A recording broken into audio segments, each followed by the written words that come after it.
Bugun sizlar bilan hayotimizda ko'p uchraydigan va juda ham muhim bo'lgan mavzulardan biri asosiy liniyadan zaxira liniyasiga qanday o'tish kerak. Mana shu haqida gaplashamiz.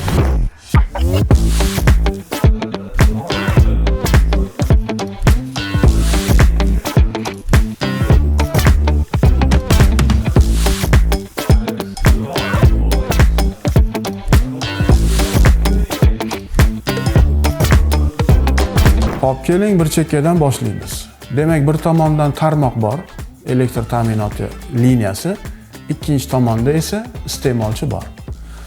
Bir so'z bilan hammasini ham iste'molchi deyilavergani bilan iste'molchidan iste'molchining farqi bor.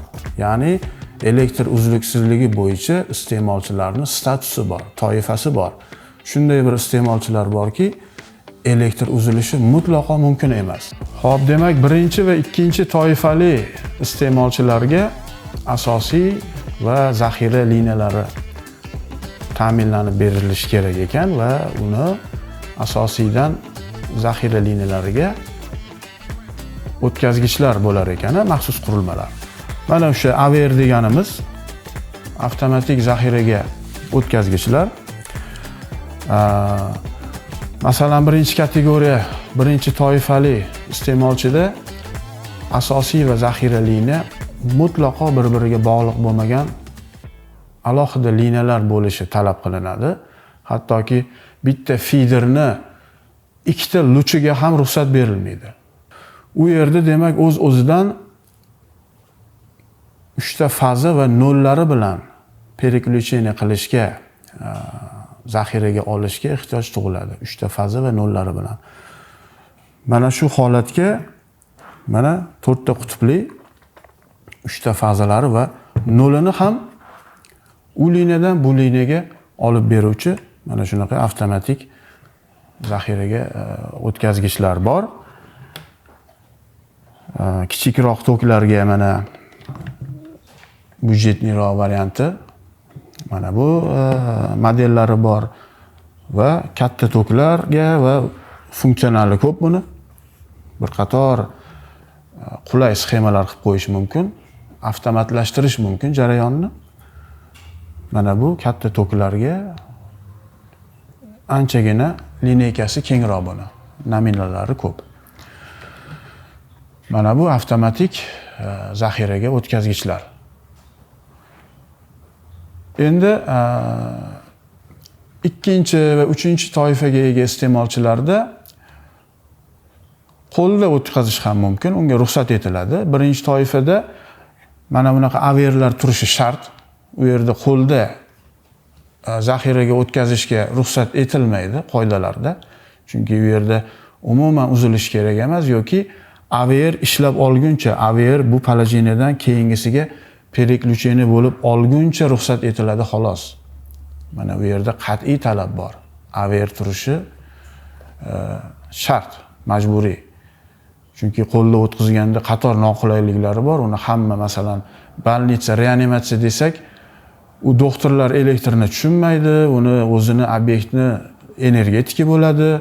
Agar mana bunaqa avtomat zaxiraga o'tkazgich emas, qo'lda o'tkazgich turgan bo'lsa, energetikni qidir, top, o'sha paytda u boshqa bir hojat bilan tashqariga chiqqan bo'lishi mumkin, yo qidirib qolinadi, o shitni hamma ham ocha olmaydi, borib переключение qilguncha bu yerda ba'zi bir reanimatsiyadagi insonlar halok bo'lishi mumkin, yo aeroport, metroga o'xshagan joylarda nima bitta liniyaga ikkita metrolar chiqib ketib, bitta liniyaga ikkita poyezdlar to'qnashib ketib, modomiki dispetcherskiy o'chib qolgandan keyin ta'minotdan mana bunaqa katta talafotlar bo'lishi mumkin. Shuning uchun birinchi toifali iste'molchilarda AVRlar turishi shart. Ikkinchi toifalilarda mana xohlasa AVR, xohlasa qo'lda zaxiraga o'tkazgichlar o'rnatish ham mumkin. Xo'p, demak, iste'molchilarning ikkinchi va uchinchi toifalari haqida endi gaplashsak, u yerda demak AVR o'rnatishga ham mana bunaqa zaxiraga qo'lda o'tkazgich RVR o'rnatishga ham ruxsat beriladi. Lekin shunday bo'lsa-da, masalani avtomatik zaxiraga o'tkazgichlar, ya'ni AVRlar bilan tashkil qilish tavsiya qilinadi. Chunki ayni kerakli paytda o'sha joyda hamma ham elektr shitga yaqinlasha olmaydi, unga ruxsati yo'q. U yerda maxsus o'zini energetiki bo'ladi, elektrigi bo'ladi. Ayni kerak paytda o'sha odam topilmay qolishi mumkin, inson omili, kasal bo'lgan bo'lishi mumkin, qidirib qolib, mana shunaqa qo'lda o'tkazish zaxira liniyaga kechikib ketishi mumkin va bu katta talafotlarga olib kelishi mumkin. Shuning uchun imkon qadar avtomatik zaxiraga o'tkazgichlar bilan ishni tashkil qilish tavsiya qilinadi. Lekin ikkinchi, uchinchi toifali iste'molchilarda xohlasa qonun qoida tomonidan qo'lda zaxiraga o'tkazishga ham ruxsati bor. Xo'p, mana tasavvur uchun mana o'sha AVRlar, mana bu tomonda AVRlar turibdi, mana bu tomonda qo'lda o'tkazgichlar turibdi zaxiraga. Mana bu AVRlar, mana bunisi ikkita avtomat o'chirgich orqali tashkil qilingan. Ichida avtomat o'chirgichlar bor mana. Bir vaqtning o'zida ham zaxiraga o'tkazgich ham nima qiladi? Modomiki avtomat o'chirgichlar orqali tashkil qilingandan keyin shu liniyadagi qisqa tutashuv va o'ta yuklanishni ham o'z-o'zidan nazorat qilib turadi. Va mana bunaqa byudjetniy, ancha hamyonbop variantlari bor AVRni. Bu avtomat o'chirgich emas, shu ikkita pozitsiyali выключатель нагрузки deymiz. Shunaqa dvigatelniy kameralari bor. Выключатель нагрузки orqali tashkil qilingani uchun anchayin ixcham, ko'rishingiz mumkin. 100 amper o'tkazish qobiliyati, переключение qobiliyati 100 amper bo'la turib, gabariti ancha ixcham, shitlarda joy kam joyda juda ham qo'l keladi va muhimi ancha hamyonbop. Va mana bu o'zi fazadan fazaga avtomatik o'tkazgich, переключатель faz bo'lgani bilan bu qurilma ma'no jihatidan AVRga ham tushaveradi, AVR ham bo'laveradi. Modomiki bitta liniyadan zaxira liniyaga o'tkazgani uchun AVR sifatida ham ishlatilaveradi va AVRlar oilasiga ham kiraveradi. Переключатель faz bo'lsa-da o'zi. Demak, iste'molchilar uchun asosiy liniya va zaxira liniya tushunchalari mavjud ekan va mana shu yerda bir narsani e'tiborga olish kerak. Iste'molchini xohlagan liniyasida davomli o'tirishga ruxsat yo'q. Unga asosiy liniya qilib belgilab berilgan. Asosiy liniya bu o'sha elektr tarmoqlari korxonasi bilan shartnoma qilgan tex usloviyasida mana bu yerga ulanasan va mana shu yerda davomli normal sharoitda, avariyaviy emas, normal sharoitda davomli mana shu yerga ulanib turasan deb belgilab bergan liniya asosiy liniya hisoblanadi.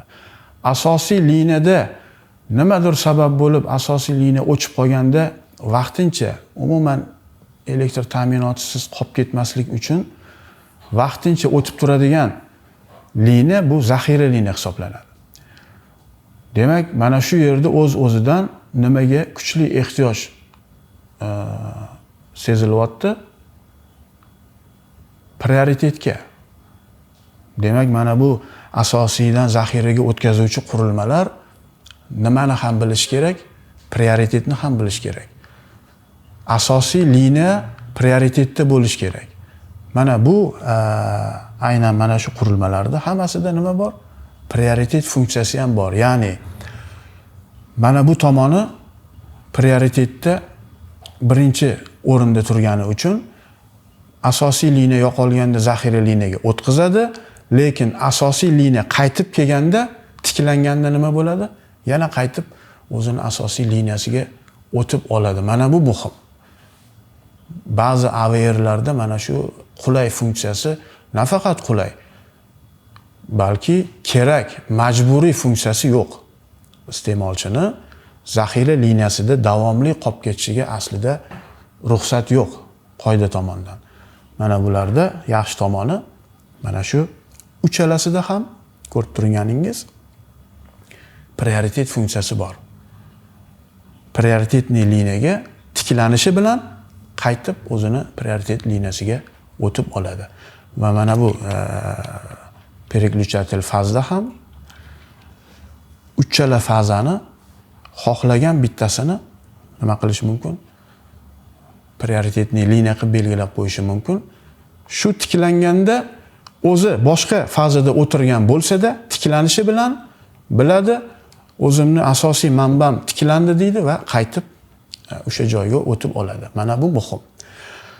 Endi qo'lda o'tkazgich, zaxiraga qo'lda o'tkazgichlarda mana shu tomoni afsuski yo'q. Uni endi o'zi xodimni o'zi, energetikmi, elektrikmi, o'sha mas'ul personalni o'zi demak belgilab olib, demak yuqori tomonini prioritet qilib oladi yoki mana bu yerda birinchi raqamlini o'zini asosiy liniyasini o'zi bilgani uchun o'zi uni qo'lda qilishi kerak bo'ladi.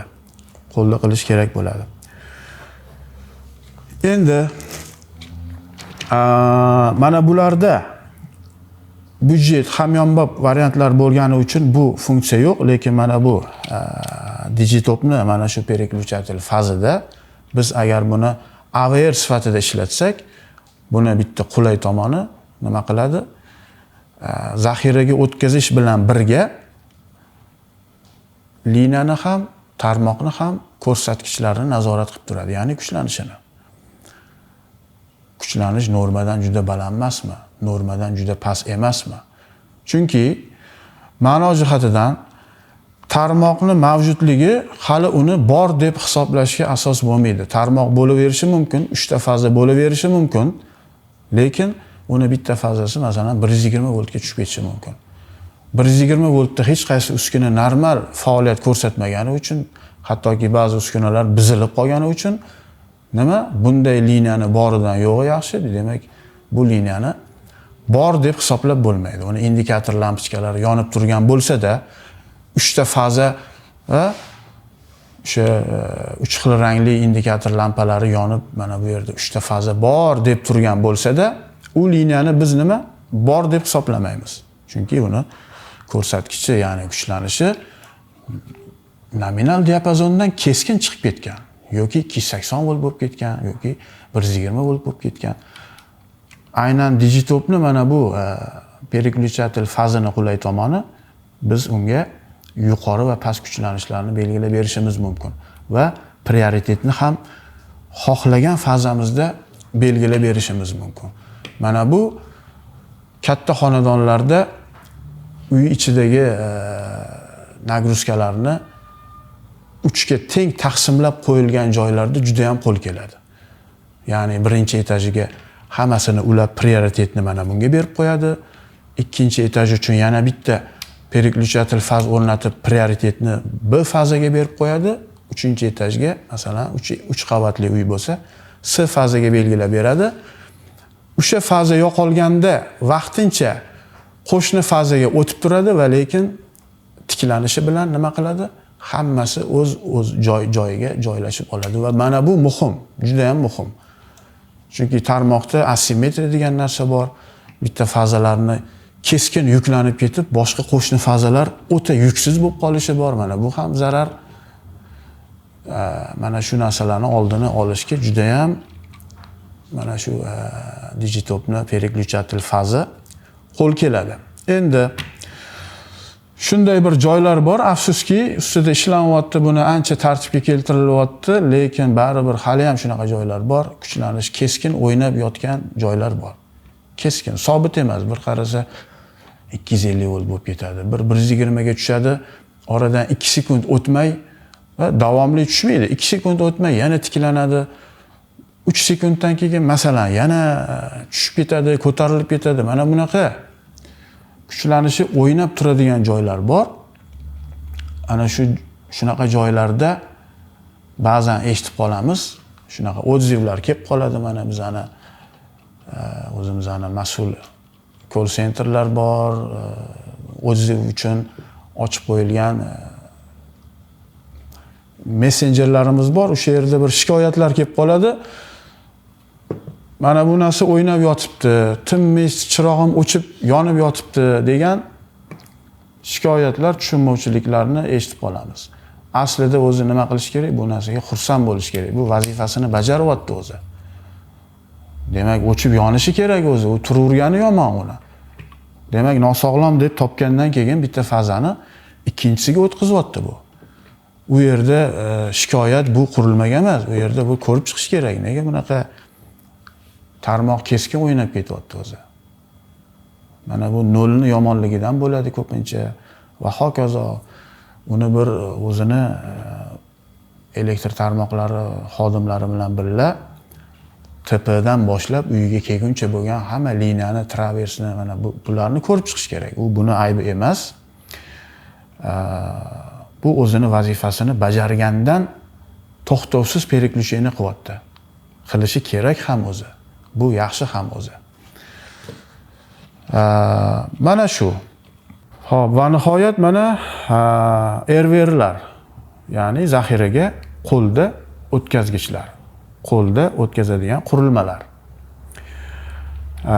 Qo'limda mana трехпозиционный переключатель, ya'ni 3 ta положенияsi bor, 3 ta pozitsiyasi bor. Hozir bu video uchun mana bu modeli bo'lgani bilan buni mana bu yerda bir fazali uchun bular, bir fazali iste'molchi uchun.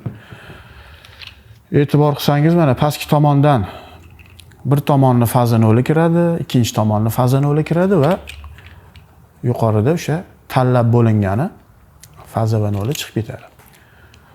Buni bir qutupligi ham bor, ikki qutupligi ham bor, 3 qutupligi va 4 qutupligi ham bor.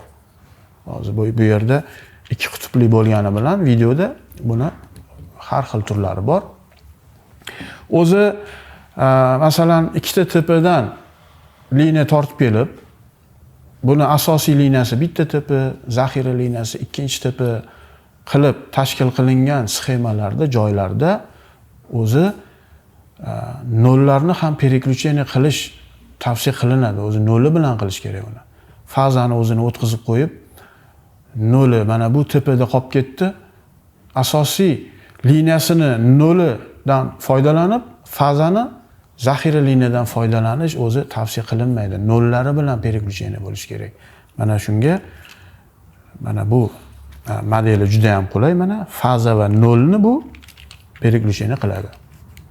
Mana bunaqa 3 faza uchun ham bor, 3 faza va noli bilan 4 polisligi ham bor.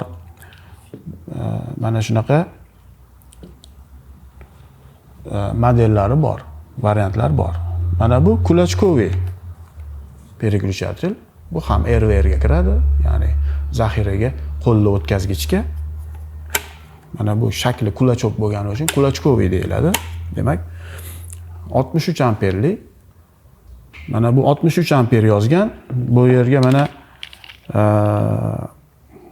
necha yozgan? 22 ampermi? 100 amper, uzr. 100 amperlik.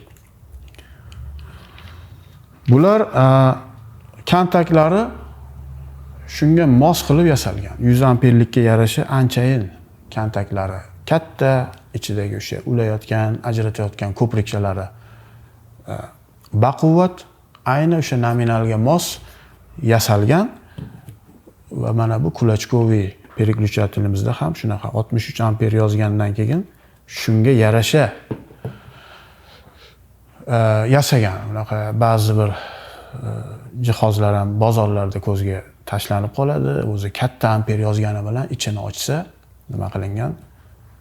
Iqtisod qilib, urezit qilib, shunaqa o'zi nominalga javob bermaydigan qilib arzonlatish uchun mana shunaqa yasab tashalgan mollar ham ko'p. Bunga ham hushyor bo'ling. Ishonchli, o'zini e'lon qilgan, yozib qo'yganiga yarasha ichini ham yasalgan jihozlardan oling. Mana bular shunaqa yasalgan kulachkoviy demak. O'tkazgich 63 ampergacha bemalol переключение qiladi va mana bu 100 ampergacha bemalol asosiydan zaxiraga qo'lda o'tkazadi. Shu yerda mana nima? Asosiysini shahar tarmog'i, zaxirani uyda generator bo'lsa generator yoki boshqa liniya, ya'ni bu liniya bittasi, ikkinchisi boshqa tepadan kelgan liniya. Mana shuna qilib ikkitani o'zi belgilab beradi. foydalanish mumkin. Endi baribir bular oddiy переключатель bo'lgani uchun podnagruska emas, ya'ni yuklama ostida bo'lgandan keyin albatta duga kattaroq chiqadi. Bularni umrini uzaytirish uchun bulardan oldin yoki keyin avtomat o'chirgich turishi aniq, bu tabiiy. Hech kim buni o'zini qo'yib ketmaydi, chunki bunda bimetal plastina, o'sha elektromagnit uzgich kabi avtomat o'chirgichni ichidagi o'ta keraklik, o'sha liniyani qisqa tutashuv va o'ta yuklanishdan qarab turgan, hushyor bo'lib, shuni nazorat qilib turgan uzellari bo'lmagani uchun nima tavsiya qilinadi? Albatta oldin avtomat o'chirgichdan yuklamani uzib olib, keyin переключение qilsa, demak, ichidagi kontaktlari qoraymay yaxshi turadi, umri uzoq bo'ladi, juda uzoq yil demak xizmat qiladi. Demak, shuning bilan bugungi mana bu iste'molchilarni toifalari, asosiy liniya nima, zaxira liniya nima, asosiydan zaxira liniyaga o'tkazgichlar nima, uni mana avtomatik shakldagisi bor ekan, qo'lda bo'lgan shakldagisi bor ekan. Mana bular bilan tanishib chiqdik. Mana bu suhbatimiz o'z nihoyasiga yetdi. Endi keyingi videoyimizda avtomatik zaxiraga o'tkazgichlarni turlari, bir-biridan farqi, budjetniy varianti nima, mana bu o'ta funksional bo'lgan boshqa modellari nima qulayliklari bor, mana shu haqida bo'ladi. E'tiboringiz uchun rahmat, salomat bo'ling.